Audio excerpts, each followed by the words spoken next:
Economic planning चल रहा था ना।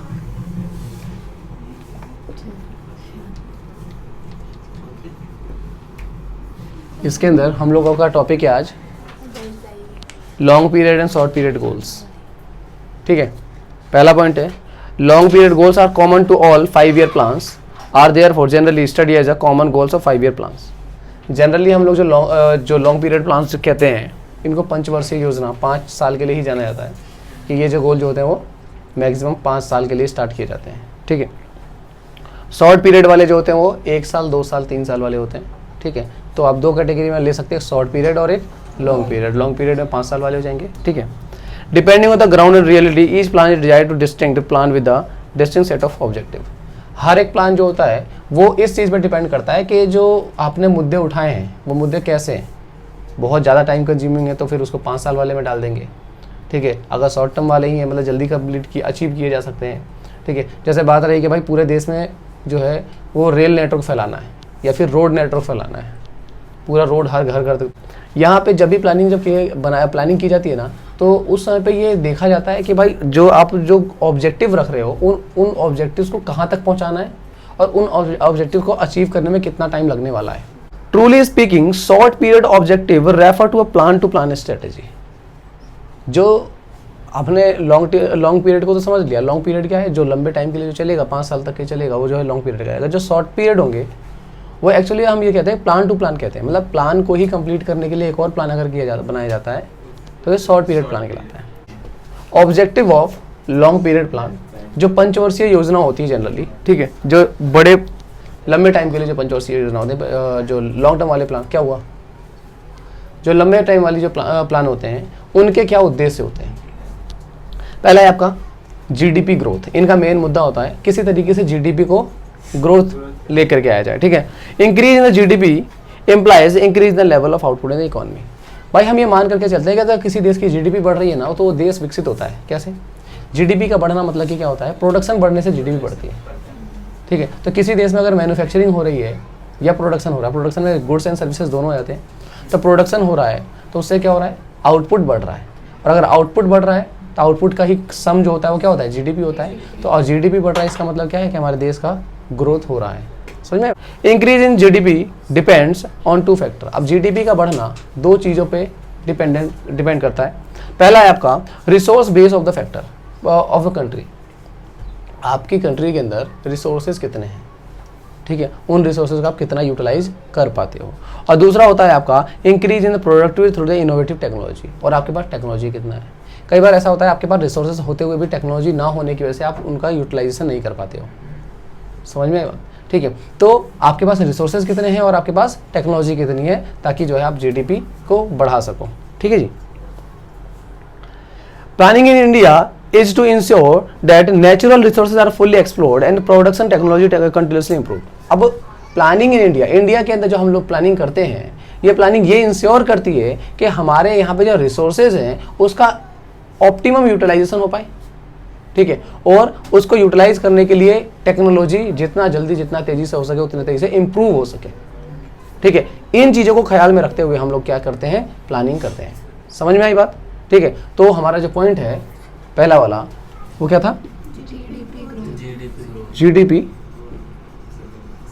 ग्रोथ। और जीडीपी ग्रोथ के अंदर हम लोग क्या कहते हैं कि जीडीपी को ग्रो कैसे करें।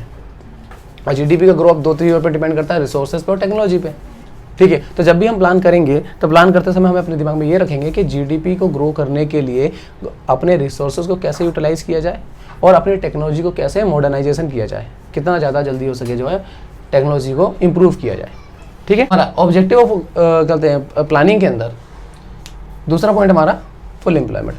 तो जरा एक बार देख लेते हैं। Full employment refers to a situation when all the people who are able to work, जितने लोग काम करना चाहते हैं, जो काम करने लायक हैं, और विलिंग टू वर्क, काम करना चाहते हैं, at the market wages rate, जो मार्केट में वेजेस रेट चल रहा है उस पे आर गेटिंग वर्क, और उनको काम मिल रहा है।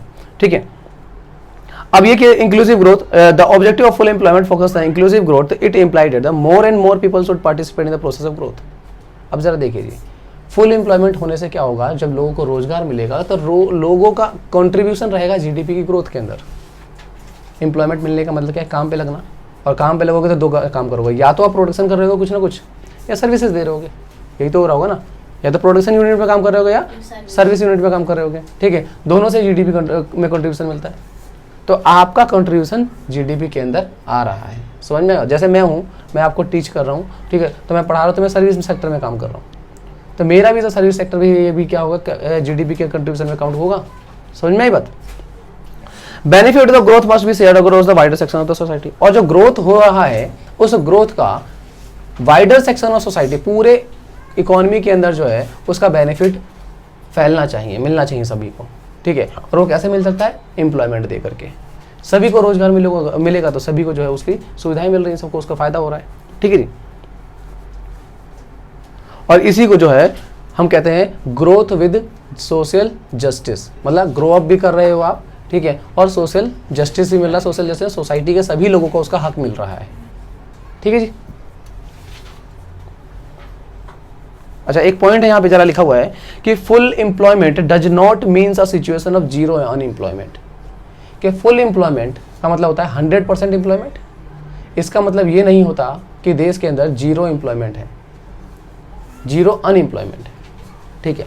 मतलब कहने का है अगर सभी के सभी 100% लोग अगर रोजगार हो जाए तब भी आप ये नहीं कह सकते कि बेरोजगारी नहीं है देश के अंदर।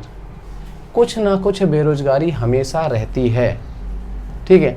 जैसे इच्छित बेरोजगारी हो सकती है, प्रच्छन्न बेरोजगारी हो सकती है, जिसका डिस्कस्ड अनएम्प्लॉयमेंट कहते हैं कि 10 की जगह पे 12 लोग काम कर रहे हैं, वो 2 लोग बेकार में काम कर रहे हैं, ठीक है। वो या फिर कुछ टाइम के लिए जो बेरोजगार हो गए हैं, जैसे कुछ लोग या तो अपनी इच्छा से काम नहीं करना चाह रहे हैं उनके, या फिर ऐसा हो सकता है कि भाई एक जॉब छोड़ करके दूसरी जॉब चेंज कर रहे हैं, तो बीच में 1-2 महीने का गैप है, तो वो 1-2 महीने के लिए बेरोजगार है।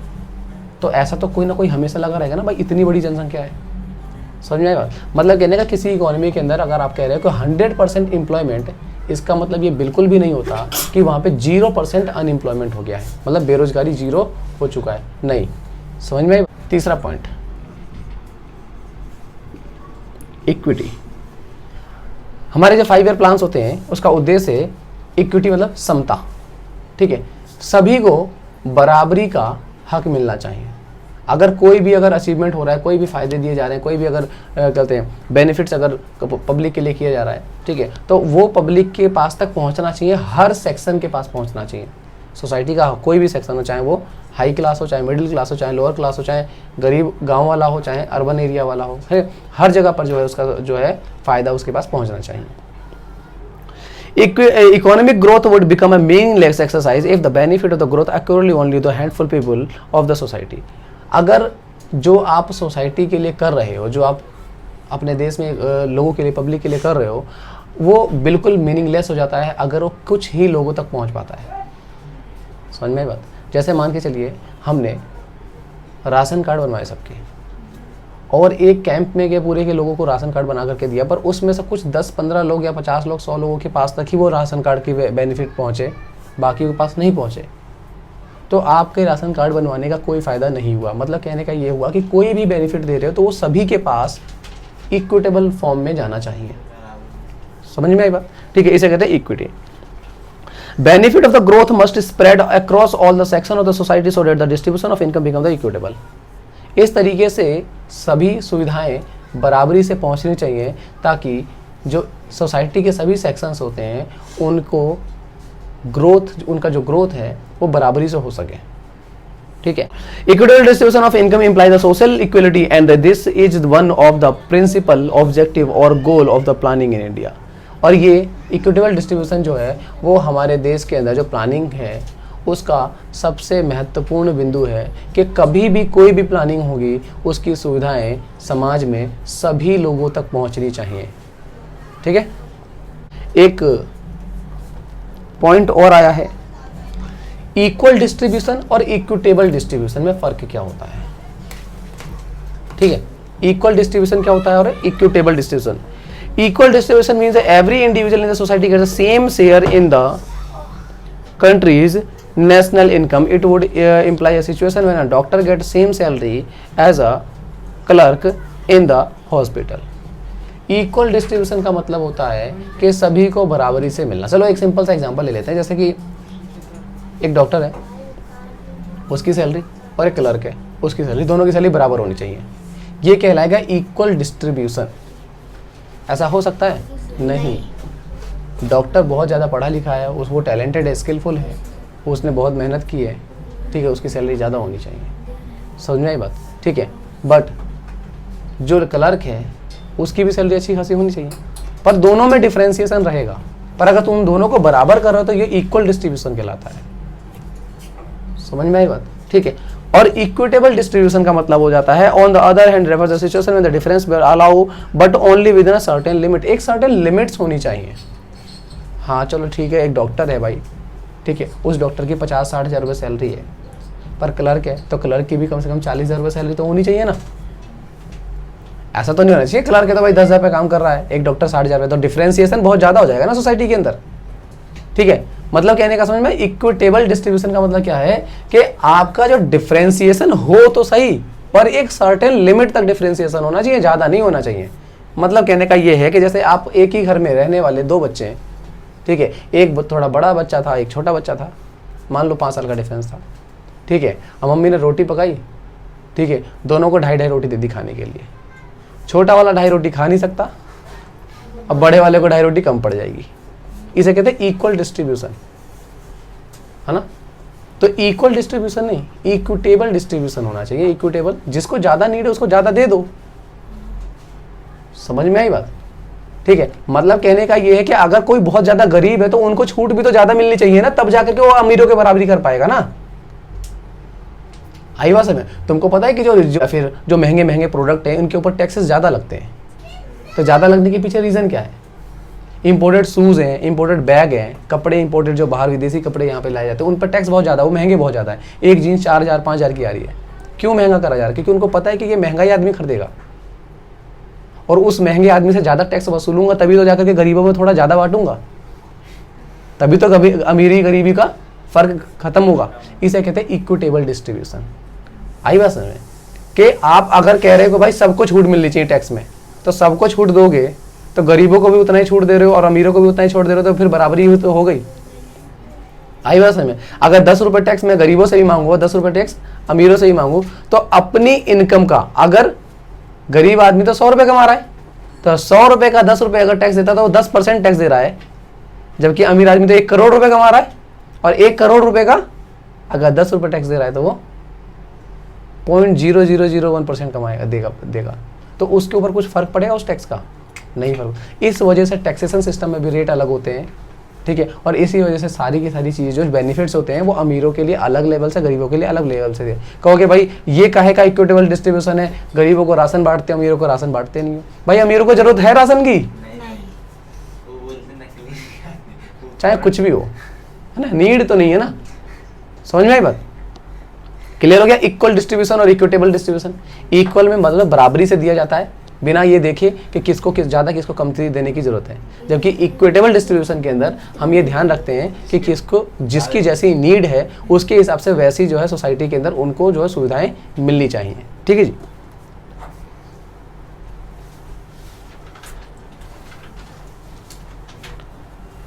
फोर्थ पॉइंट है हमारा मॉडर्नाइजेशन।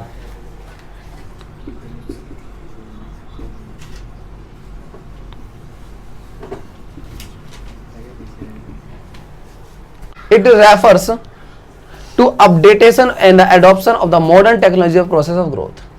जब आप ग्रोथ की बात करते हो तो ग्रोथ बाई टेक्नोलॉजी से करोगे, और टेक्नोलॉजी के अंदर हमें बार बार नए नए मॉडर्न टेक्नोलॉजीज़ की ज़रूरत पड़ती है, जिससे कि हमारा आउटपुट भी बढ़ेगा और हमारी ग्रोथ भी बढ़ेगी, जीडीपी भी बढ़ेगा। ठीक है, as noted earlier output can be increase either by the increase the pool of the resources by using the innovative technology. हम लोगों ने अभी पढ़ा थोड़ी देर पहले कि हम जीडीपी को या ग्रोथ को बढ़ाने के लिए 2 तरीके यूज़ कर सकते हैं, या तो हमारे पास रिसोर्सेज ज़्यादा हो जाए या फिर हमारे पास टेक्नोलॉजी ज़्यादा हो जाए। समझ में? रिसोर्सेज हम बढ़ा नहीं सकते क्योंकि हमारा देश एक लिमिटेड है, रिसोर्सेज तो लिमिटेड होते हैं, पर टेक्नोलॉजी को तो बढ़ा सकते हैं। समझ में आई बात? ठीक है। The modern age is the age of the science and innovation. Such science has offered us a new way of doing things such that the productivity in farms and factories shown in the exponential rise over time. हम क्या करेंगे कि time to time, जैसे जैसे साल 2 साल बीते जाएंगे, हम टेक्नोलॉजी के मामले में फैक्ट्रीज़ में, एग्रीकल्चर में, जगह जगह पे हम अपनी नई नई टेक्नोलॉजी का इस्तेमाल करेंगे, जिससे क्या होगा, हमारा आउटपुट जो है बढ़ने लग जाएगा। ठीक है, इसी का एक एग्जांपल है आपका ग्रीन रिवॉल्यूशन इन इंडिया।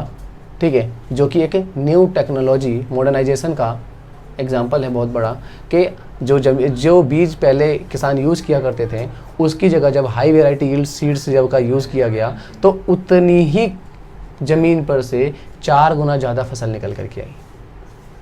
समझ में आई बात? तो आपका प्रोडक्शन बढ़ा, ठीक है ना, उतने ही खेत, रिसोर्सेज बढ़ाने की ज़रूरत नहीं पड़ी आपको, ठीक है, आपको उसी रिसोर्स में से टेक्नोलॉजी बढ़ा करके आपने 4 गुना ज़्यादा फसल को उपजा लिया, ठीक है। Recent IT revolution has the beneficiary concept of domestic production through the BPO, business process outsourcing। और जैसे अगर आप अपना जो बिजनेस चला रहे हैं इनको भी आजकल जो है रिसेंट जो मॉडर्नाइजेशन का एक नया तरीका लेकर के आया गया है जिसमें BPO कहा जाता है। BPO के थ्रू क्या जाता है, आप अपने काम को किसी और को दे देते हो करने के लिए। याद है 11th क्लास वाला बिजनेस प्रोसेस आउटसोर्सिंग, KPO भी था, BPO भी था, ठीक है। Our modernization concept, the goal and plans in India has a social angel of as well. Here the refers to the modernization of social outlook. Conventional wisdoms must give the way or to modern outlook. It include issue like empowerment of women. अब देखो जी यहाँ पे एक modernisation के अंदर क्या empowerment, जैसे कुछ सोशल मॉडर्नाइजेशन भी होना चाहिए, सोच डेवलप करना, जैसे महिला सशक्तिकरण के लिए बात करना, ठीक है, महिलाओं को पुरुष के बराबर जगह देना समाज के अंदर, ठीक है। सैलरी के मामले में बहुत पीछे रखा जाता है, देखा होगा एक ही काम लड़का लड़की दोनों कर रहे हैं पर लड़के को सैलरी ज़्यादा दी जा रही है, लड़की को सैलरी कम दी जा रही है। समझ में? ऐसी बहुत ज़्यादा सिचुएशन हो जाती है, बहुत जगह पे ऐसा होता है, ठीक है। या फिर कई कंपनियां तो ऐसी होती हैं जो लड़कियों को काम पे नहीं रखती क्योंकि अरे लड़कियां इतना मेहनत नहीं कर पाएंगी, अगर हम हार्ड वर्क करवाएंगे तो वो कर नहीं पाएंगी, ये वाली चीज़ सोच रखते हैं, वो विचारधारा रखते हैं और उसमें ऐसे में जो है जो फील्ड वर्कर में या फिर कहीं पर जो है लड़कियों को नहीं रखा जाता है, ठीक है ना। ऑब्जेक्टिव के अंदर लास्ट पॉइंट है हमारा शायद self sufficient. It refer the state of the being able to provide the essential goods without the help of others. कह रहा है कि ये एक ऐसी सिचुएशन है जिसमें आप अपनी इसेंशियल नीड्स को बिना किसी से मांगे पूरा कर लेते हो, ठीक है। जैसे रोटी कपड़ा मकान हमारी एसेंशियल है, ठीक है। पहले हमारे पास हमारा जो एग्रीकल्चर सेक्टर था इतना भी फूड नहीं निकाल पाता था, अनाज उपज हो पाती थी कि हम अपने देश के लोगों को खिला पाएँ। तो हमें यूनाइटेड स्टेट से जो है अनाज हर साल बहुत ज़्यादा इंपोर्ट करना पड़ता था, ठीक है, क्योंकि हमारे पास इतना प्रोडक्शन ही नहीं था, ठीक है। तो सबसे पहले ज़रूरत तो ये है कि आप अपने आप को सेल्फ सफिशिएंट बनाओ, आत्मनिर्भर बनाना है, ठीक है। तो आप ताकि जो है आपको दूसरे लोगों के ऊपर डिपेंडेंट ना रहना पड़े किसी भी चीज़ के लिए, ठीक है, एटलीस्ट बेसिक चीज़ों के लिए तो ना रहना पड़े। समझ में आई बात? The basic idea was not to export the Indian economy, the political pressure from the rest of the world, simply because we are dependent upon the firm essential goods. Indeed, it happened in 1965. The USA threatened to stop the export of the food grains. देखो जी क्या होता, 1965 में USA ने हमको धमकी दी थी कि हम आपके यहाँ पे अनाज भेजना बंद कर देंगे। तो ऐसी धमकी क्यों मिली? क्योंकि आप उनके ऊपर डिपेंडेंट थे। अगर आपका एग्रीकल्चर सेक्टर इतना अच्छा होता और आप अपने लिए फूड खुद बना लेते तो दूसरों के ऊपर डिपेंडेंट होने की ज़रूरत नहीं पड़ती ना। एटलीस्ट आपको इसेंशियल कमोडिटी के मामले में किसी के ऊपर डिपेंडेंट नहीं होना चाहिए, ठीक है। तो इन्होंने धमकी दी, तो food grain if it did not stop then the war with Pakistan, इसलिए कि इन्होंने कहा कि अगर आप पाकिस्तान से युद्ध बंद नहीं करते हो तो हम तुम्हारे यहाँ पे अनाज भेजना बंद कर देंगे, ठीक है। India wanted to be self sufficient in food grain food production to avoid the uncertainty supply from the rest of the world. और ये एक दूसरी चीज़ ये भी है कि अगर आप अपना सेल्फ सफिशिएंट नहीं हो तो दुनिया में जो भी चीज़ होगा ना आपके ऊपर असर आएगा। समझ में आई बात? दो देश आपस में लड़ पड़े उसका असर आपके ऊपर आएगा। क्यों आएगा? क्योंकि वहाँ पे प्रोडक्टिविटी पे वो असर आएगा। जब वहाँ के प्रोडक्शन पे असर आएगा तो वो यहाँ पे भेजने से मना कर देंगे। जब यहाँ भेजने से मना करेंगे तो आपके यहाँ पे चीज़ें महंगी होने लग जाएंगी। समझ? तो सेल्फ सफिशिएंट होना बहुत ज़रूरी है। किसी के ऊपर डिपेंडेंट क्यों रहना, ठीक है ना। इसके बहुत सारे फैक्टर्स हैं, ठीक है ना। कंप्लीट है हमारा।